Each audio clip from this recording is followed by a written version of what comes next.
Okay, welcome to my YouTube channel. YouTube channel. Hello, hello, hi, and welcome to my corner where we share, enlighten each other, and grow. So, today I'm going to speak about like a very somber topic, because South Africa has been like in a state of emergency for like the past 4 weeks. Yeah, what has been happening. So today I'm just gonna share how that has affected me and a potential relationship that I might have had with somebody who happens to be diasporic. So how it's said to have started was in Pretoria, where a taxi driver was trying to stop somebody who happened to be diasporic from selling drugs to kids, and then that person ended up being killed. And then what happened was people took it upon themselves to eradicate people who are selling drugs in the streets. But then the stereotype went along with the cause of trying to eradicate people who are selling drugs in the streets of Pretoria, and it spread to Johannesburg. And when it got to Johannesburg, it got worse. No, I don't know what I'm gonna do. I'm scared too much.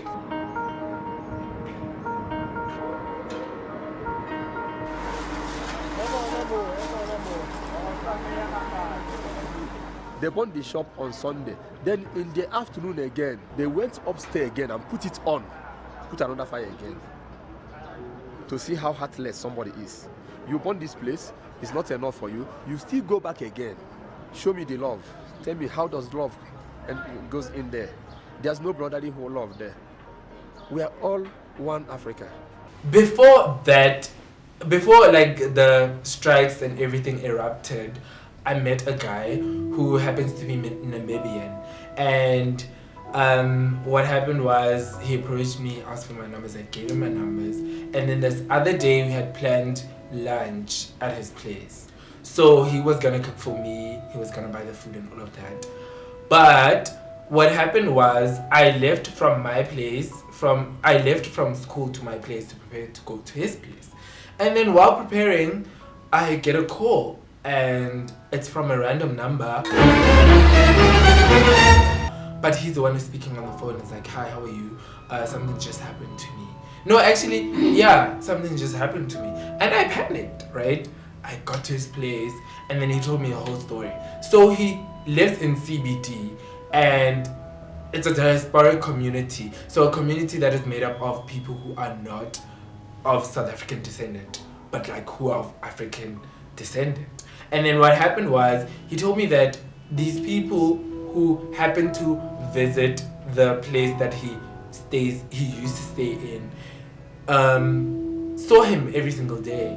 And the day I was supposed to go to his place, that's when they followed him and then ended up taking his phone, right? They strangled him. Probably there were, apparently he says there were 6 guys.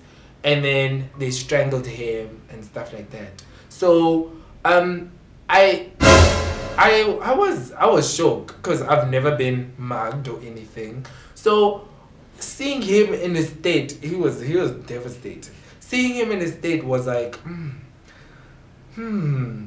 okay.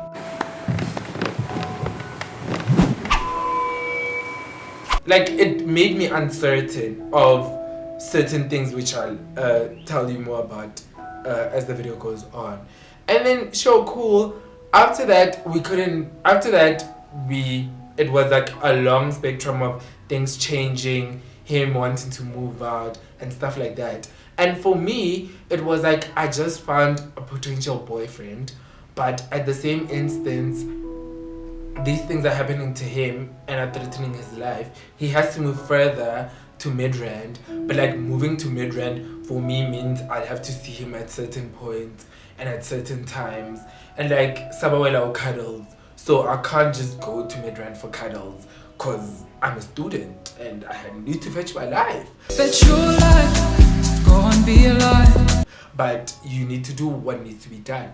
And then okay, cool, he moved to Midrand. We spent a long time without speaking.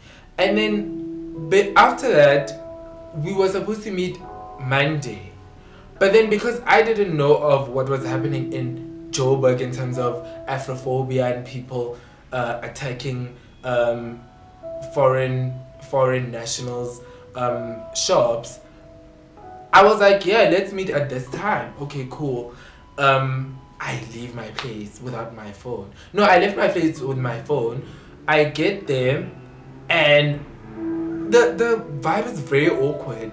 Like, people in the streets, shops are closed, people in there are like minimal people in the streets. And I'm like, actually, what's going on here? Okay, cool, I wait there.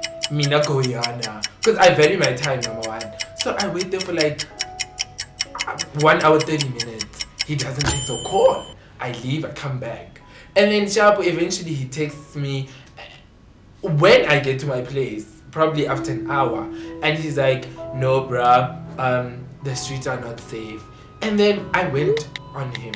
Like, how can you do that? My time matters a lot and stuff like that. And then when I opened my Google feed news, I noticed that actually in Joburg, bad. It's really bad.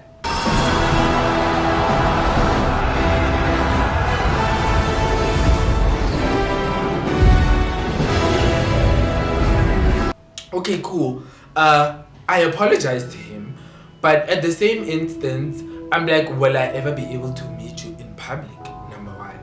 Number two is, will this ever take off? Because like we need to. Because I mean, so yeah, and then eventually I apologized for my behavior and my reception towards the situation that we had at hand, which I didn't have context of. And then, so from there, things became a mess. But how, like, everything affected me was the dynamics of dating somebody who is deemed as foreign, but like we're in Africa, who's deemed as a foreigner, and the stereotypes behind like foreigners. He's okay, he's fine, and we share the same birth month, the same star, they call them stars, and it was so cute because this person was like my equal. What you see with me is what you get with him. So it was like, yeah, I found my match. Getting closer to my goal, I'm getting closer to my man. The sooner these girls can get that through their head, the better off they'll be, and they'll be able to go on with their life. And my thinking around what had been happening and what has been happening now is, what is he thinking? What is he thinking of me as a South African national? Does he also think I'm xenophobic? And like, because the things that happened to him, I'm like getting mugged by people who, like, it's so annoying.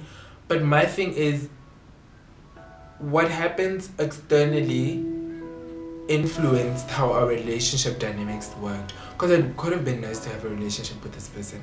I mean, he's a great person. But because of situations of devastation, it wasn't okay. So yeah, it's quite sad that I can't speak to him now. But it's not by choice, it's by situation, because the situation has been presented to me. But yeah, it's quite sad.